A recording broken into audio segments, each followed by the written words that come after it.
Tytan kapitalizmu. Geniusz. Człowiek, który uprzemysłowił cały świat. To on wsadził większość ludzkości za kierownicę i to dzięki niemu ty i ja cieszymy się wysokim zachodnim standardem życia. Ale fakty są takie, że za jego osiągnięciami stoją zupełnie inne rzeczy, niż większości osób się wydaje. Zacznijmy od tego, co każdy z nas wie o Fordzie. Ford był człowiekiem obsesyjnie zainteresowanym tym, żeby produkować dużo, dobrze i szybko jednocześnie. Stworzył jedną z największych marek samochodowych w historii ludzkości. Wprowadził rewolucyjną technologię taśmy montażowej, czyli pasa, po którym jechał samochód, na którym pracowali jego pracownicy.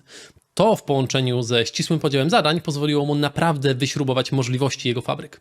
Efekt? Dzięki geniuszowi Forda czas produkcji zwykłego samochodu spadł z 12 godzin do raptem 90 minut. Pojawiły się gigantyczne oszczędności czasu i materiałów, a najlepsze jeszcze przed nami. Dlatego, że gdy Ford zaczynał, to samochód ze średniej półki można było kupić za mniej więcej między 1200 a 2000 dolarów. Natomiast gdy Ford wprowadzał swój sztandarowy Model T, czyli pierwszy masowo produkowany samochód, wchodził na rynek z ceną 825 dolarów. To od 30 do nawet 60% taniej niż konkurencja. Ale to wciąż nie jest wszystko, bo dzięki rozwojowi technik produkcji Fordowi udało się zmniejszyć cenę modelu T do raptem 260 dolarów za sztukę. Ford produkował jednocześnie najtańszy, ale również jeden z najlepszych samochodów na świecie i to nie tylko w swojej klasie. Szacuje się, że w szczycie potęgi Forda co drugi produkowany samochód na świecie był, dokładnie tak, Fordem. To wszystko dzięki temu, że sztandarowy Model T udało się wyprodukować w zawrotnej ilości 15 milionów sztuk. Ford dosłownie zmotoryzował Stany Zjednoczone, a pośrednio cały świat. To musi być dzieło prawdziwego geniusza, człowieka, który rodzi się 1 na 10 miliardów, prawda? Tak i nie. Bo widzisz, Ford tak naprawdę nie wymyślił żadnej z tych rzeczy. On po prostu je kopiował. I wcale nie chodzi tutaj o kradzież własności intelektualnej i czyichś pomysłów. Dlatego, że Ford wpadł na swój rewolucyjny pomysł stworzenia taśmy montażowej po tym, jak pojawił się na wycieczce u kolegi, który prowadził nic innego jak masarnię. Otóż, kiedy Ford poszedł na wycieczkę do kolegi, zauważył, że jest tam bardzo fajna rzecz. Mianowicie pojawiające się tusze wieprzowe były wieszane na hakach, a następnie jechały przez cały budynek, a pracownicy, którzy potrzebowali oprawiać mięso, po prostu podchodzili i zajmowali się drobnym wycinkiem całego procesu. Dzięki temu każdy pracownik miał bardzo małą ilość obowiązków i szybko był w stanie nauczyć się ich na poziomie mistrzowskim. Praca szła szybko, a oprawione mięso można było szybko wrzucić do kolegi na stanowisku dalej. Brzmi znajomo? To jest dokładnie to, co Ford zrobił w swojej firmie. Nie mówię, że Ford nie był geniuszem, bo oczywiście, że nim był. W końcu zrobił naprawdę niesamowite rzeczy. Ale chcę, żebyś zrozumiał, że dał radę zrobić to wszystko nie dlatego, że miał niesamowicie wysokie IQ. IQ jest bardzo przeceniane w dzisiejszych czasach.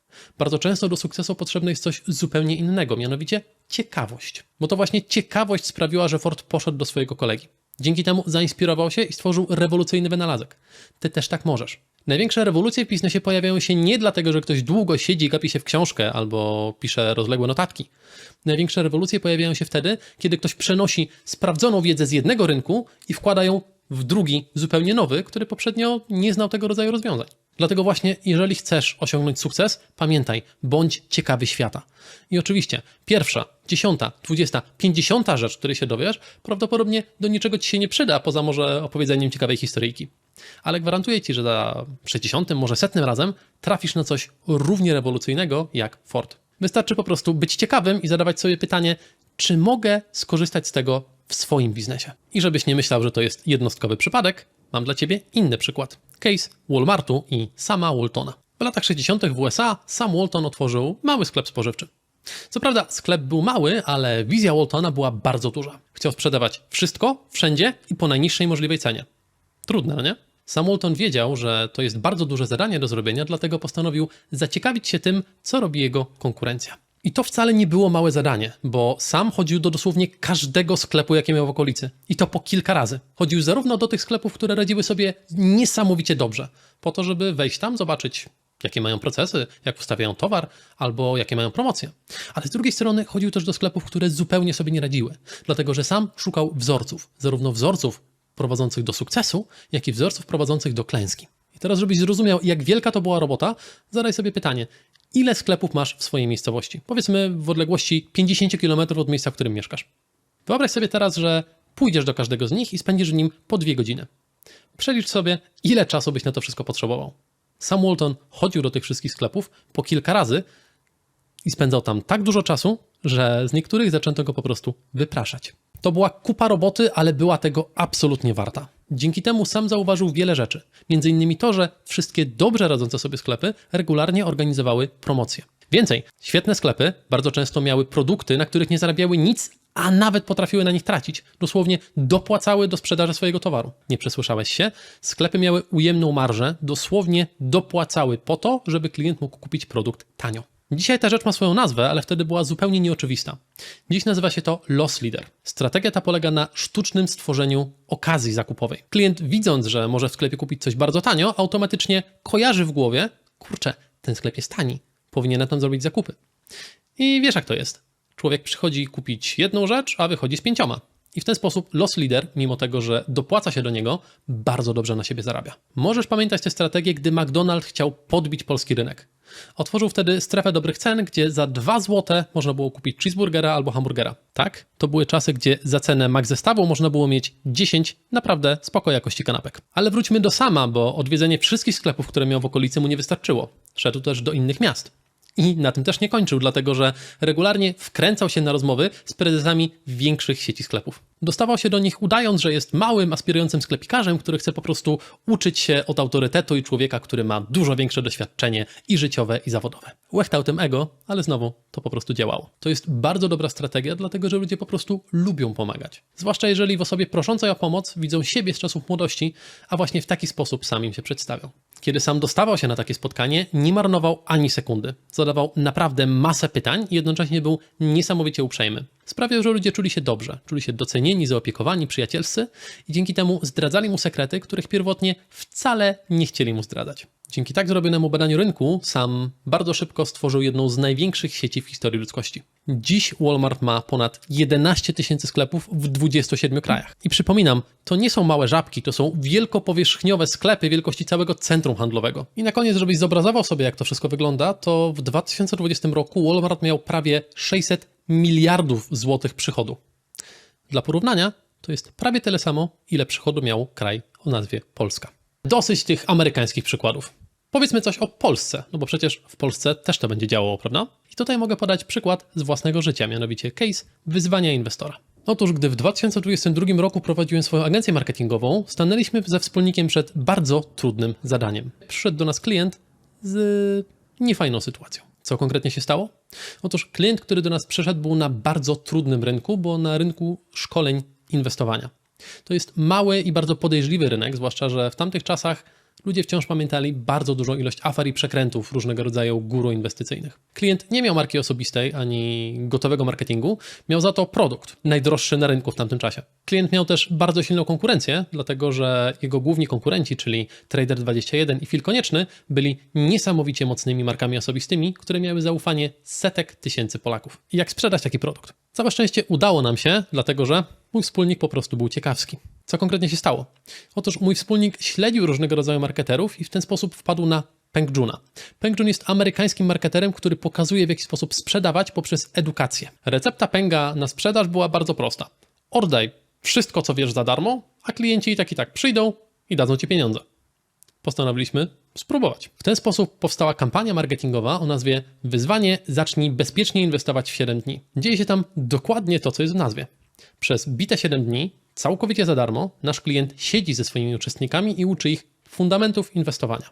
Pomaga znaleźć rynek, pomaga założyć konto, składać zlecenia, przede wszystkim pokazuje, jakich zasad się trzymać, żeby nie tracić inwestując. W trakcie tych 7 dni uczestnicy naprawdę uczą się, jak inwestować i kończąc całość, mają kilka gotowych zleceń i pewność siebie, że kurczę, dam radę, to nie jest takie trudne, jakby się wydawało. Jakie były tego efekty? Po 7 edycjach wyzwania mamy blisko 11 000 ludzi, którzy edukowali się całkowicie za darmo. I dla nas to jest świetny biznes. Dlatego, że z naszej perspektywy opcje są dwie. Albo ktoś przyjdzie, wyedukuje się i stwierdzi, kurczę, temu Pawłowi, czyli mojemu klientowi, to jednak można ufać, dam mu pieniądze, kupię jego kurs. Albo jest druga opcja, czyli ktoś przyjdzie, wyedukuje się za darmo i stwierdzi, fajnie, ale ja tego dalej nie chcę. My cieszymy się z tej opcji z prostego powodu. Dlatego, że zdobyliśmy ambasadora, czyli osobę, która przyszła do nas, sprawdziła, co robimy i wie, że po prostu dowozimy, że jesteśmy fajnymi, sympatycznymi, uczciwymi ludźmi, z którymi warto robić biznes. Innymi słowy, dzięki temu, że mój wspólnik był ciekawy i znalazł kiedyś Peng Joona, stworzyliśmy lejek marketingowy, który naszemu klientowi dawał albo niesamowicie dobrą renomę, albo naprawdę fajne pieniądze za sprzedaż spoko produktu. Wszyscy wygrywają. Ale żeby nie było, że robię autoreklamę, podam inny polski przykład. Nie powiem ci, co nim jest, ale myślę, że domyślisz się w ciągu jakichś 30 sekund. Zacznijmy od tego, że opowiem ci o inspiracji dla tego biznesu. Było nim 7-Eleven. 7-Eleven to jest amerykańska sieć sklepów, w których ma być wszystko, czego zapragniesz. Jedzenie na ciepło, kawa, alkohol, chleb, mleko, cokolwiek ci się zamarzy. Co ważne, te sklepy są otwarte do późna, tak żebyś wiedział, że cokolwiek się nie stanie, zawsze możesz skoczyć do 7-Eleven i kupić to, czego potrzebujesz. Stąd właśnie wzięła się nazwa, bo sklepy te są otwarte 23 godziny przez 7 dni w tygodniu. Sieć radziła sobie tak dobrze i zarabiała tak dużo na każdym kliencie, że Japończycy stwierdzili, że po prostu muszą to kupić i przenieść do Azji. Jak pomyśleli, tak zrobili, a tam 7-Eleven zaczęło rosnąć jak grzyby po deszczu. 7-Eleven jest w praktycznie co drugim anime, które wychodzi z Japonii. W samej Tajlandii jest 14,5 tysiąca tych placówek. Kiedy byłem w Bangkoku, to przysięgam, że jeżeli zamkniesz oczy i rzucisz kamieniem, to prawdopodobnie trafisz w szyld albo w okno 7-Eleven. No i wydaje mi się, że jeżeli mieszkasz w Warszawie albo jakimś innym dużym polskim mieście, to wszystko to zaczyna brzmieć podejrzanie podobnie do pewnej polskiej zielonej sieci sklepu typu convenience, prawda? Nasza ukochana sieć Żabka to nawet nie jest inspiracja, ale w sporej części kopia 1:1 modelu biznesowego 7-Eleven. To nie jest zarzut, wręcz przeciwnie, powinniśmy cieszyć się, że któryś z naszych rodaków wpadł na to, że może tego rodzaju biznes zrobić w Polsce za pomocą polskiego kapitału i płacąc podatki tutaj. Gdyby twórca Żabki jej nie stworzył, to prawdopodobnie i my zostalibyśmy zarażeni wirusem 7-Eleven. Wciąż mielibyśmy takie same sklepy, ale kapitał po prostu uciekałby za granicę. Cieszmy się więc, że Polacy zrobili coś naprawdę fajnego. Z tych wszystkich historii wypływa jeden prosty wniosek. Geniusz często nie jest kwestią tego, że ktoś urodził się inny i lepszy. Czasem to po prostu ciekawość. Patrzenie, jak radzą sobie inni. Sprawdzanie, czy sprawdzi się to u nas. Pytanie się, czy jesteśmy w stanie wyciągnąć z tego jakikolwiek pierwiastek i użyć go do naszych planów. Nie wymyślaj koła na nowo. Wszyscy stoimy na barkach gigantów. Każdy jeden problem, który mamy, już kiedyś przytrafił się człowiekowi i prawdopodobnie została napisana na jego temat książka. Nawet jeżeli biznesowy problem, który masz, wydaje ci się być niemożliwy do pokonania, gwarantuję ci, że jako ludzkość znamy go od mileniów i został on już wielokrotnie rozwiązany. Dlatego czytaj biografię, spotykaj się z ludźmi, rozmawiaj z nimi, inspiruj się tym, co robią, pytaj, jakie oni mają problemy i jak poradziliby sobie z problemami, które masz ty. W 99 przypadkach na 100 po prostu dostaniesz z tego ciekawą rozmowę. Ale ten jedyny przypadek na 100 może okazać się dla ciebie prawdziwym przełomem. Więc inspiruj się innymi i ucz się na ich doświadczeniu. A jak najprościej to zrobić? Zostawiając suba i klikając w kolejny film, bo co tydzień zostawiam tutaj esencję z najskuteczniejszych biznesów i przedsiębiorców w historii ludzkości.